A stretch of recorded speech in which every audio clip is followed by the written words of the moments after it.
আসসালামু আলাইকুম। চিটাগাং ফার্নিচারের পক্ষ থেকে আরও একবার আপনাদেরকে জানাই শুভেচ্ছা।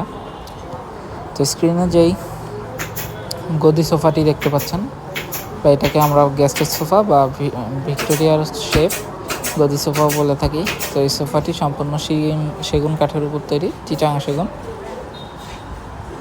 তো এইটা লেকার হবে, এটা ফিনিশিং এখনও বাকি আছে, সবেমাত্র রং দেওয়া। অর্থাৎ রং বলতে আমরা বোঝাচ্ছি যেই কালো কালো শেডগুলো আপনারা দেখতে পাচ্ছেন, এগুলো আমরা রঙের মাধ্যমেই করি। তো এই লেকারের এই পোর্শনটুকু করা হয়েছে, ফিনিশিং এখনও বাকি আছে, ফিনিশিংটা পরের লেয়ারে হবে গদির পরে। তো এই ভাই আমাদের কাছ থেকে একটি ডিভান এবং 6 সিটের ভিক্টোরিয়া সোফা 2211 এবং একটি রকিং চেয়ার নিয়েছেন, যেগুলো সম্পূর্ণই চিটাগাং সেগুন কাঠের উপর তৈরি।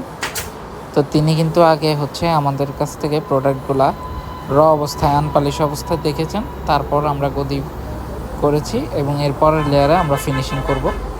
তো এই কাঠগুলোতে তিনি নিজেই দেখে নিয়েছেন, যা যা দেখার আপনারাও চাইলে আমাদের কাছ থেকে এইভাবে দেখে নিতে পারবেন।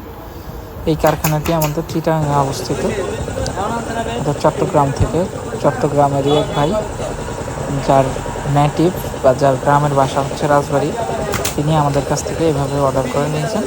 এবং আপনারা দেখতে পাচ্ছেন যে প্রত্যেকটা ফোম টোম সব কিছু কত সলিড, একদম চাক্ষুষ চোখের সামনে কাজ করা আপনি দেখে নিতে পারবেন। তো এই ডিভানটিরও আপনারা দেখতে পাচ্ছেন সিটের মধ্যে সলিড 2.5 ইঞ্চি, এরপরে 1.5 ইঞ্চি এবং তারপরে আরও 1 ইঞ্চি একটা পোর্শন দেওয়া হয়েছে। অর্থাৎ মোট এখানে 5 ইঞ্চি ফোমের ব্যবহার করা হয়েছে। সাধারণত আমরা 4 ইঞ্চি আস্তা ফোম ব্যবহার করি,